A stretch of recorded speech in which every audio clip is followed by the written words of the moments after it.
What's going on, everybody? Welcome back to another video. Today we're going to be going over that iconic, real typical stamped STMPD Records sound that, you know, you hear Julian, Jordan and all those real awesome bass house sort of artists do. And you know, it's probably one of my favorite sort of sounds. But anyway, pretty much all of the leads and basses that I'm using in this track are from my Bass House Essentials Serum Pack. So if you want to go grab yourself a copy of that, links in description. It really helps out the channel, supports me making videos, and yeah, helps me make bigger and better content for you guys. So if you buy a copy of that, it means the world, and thank you so much. But without further ado, let's get into the video. So first off, we're going to go over the drums. Now, the drums in this genre are super unique, and they're really what helps create that sort of groove that this style of genre has. So first off, we just want a nice punchy kick. Now, all I've got on this channel is just an EQ, rolling off some of the lows, a drum bus, just to boost up, make it sound a bit fatter, and then just a compressor.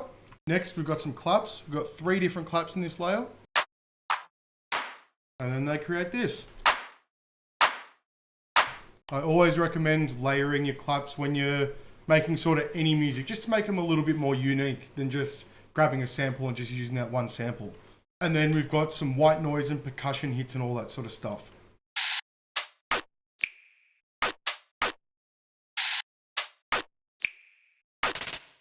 And next we've got some drum fills.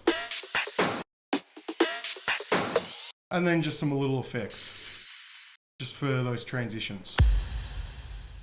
So this is what our drums sound like.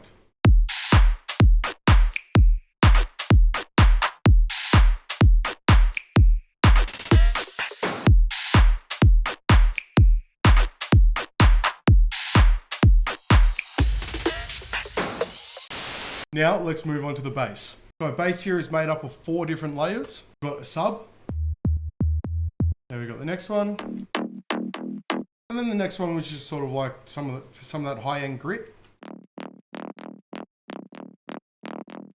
And then finally this one.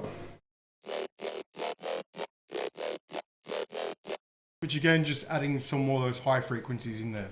So this is what our bass sounds like.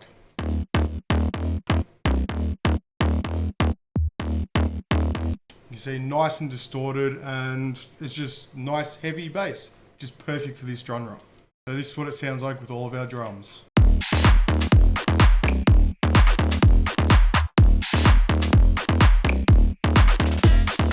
And like I said, all of these presets are available in my Bass House Essentials Serum Pack. So go grab yourself a copy of that. The link is in the description. So next up, we've got the lead, and I made it like that real sort of Jonas Aiden, like percussion sort of hit style lead. And that is literally perfect for this genre.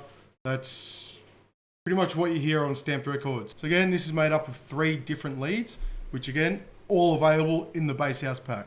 We've got the first one, second, and the third. So all together, they make this.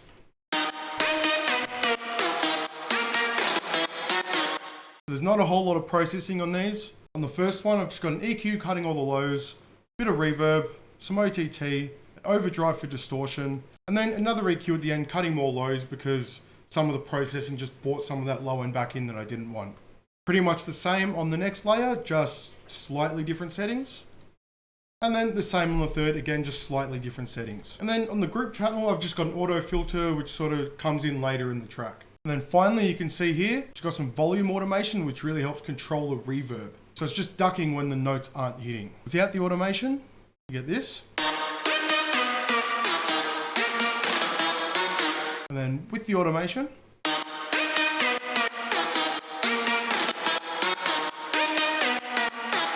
just gives it more of that choppy feel, which I really wanted. And next up, we've got this Rave stab. Now these Rave stabs are super easy to make.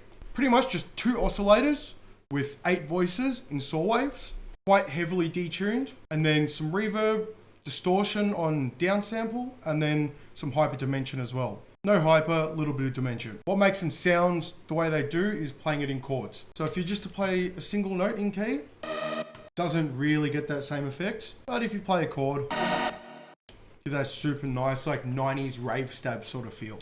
And then under that, we've got just this growl, which has some EQ, reverb, OTT, overdrive for distortion, compressor just side chaining, and then some auto filter, which sort of comes in later.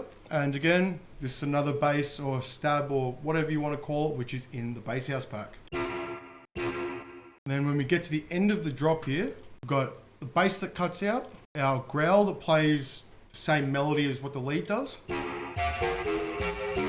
And then the lead drops down 2 octaves and then slowly fades out with the auto filter.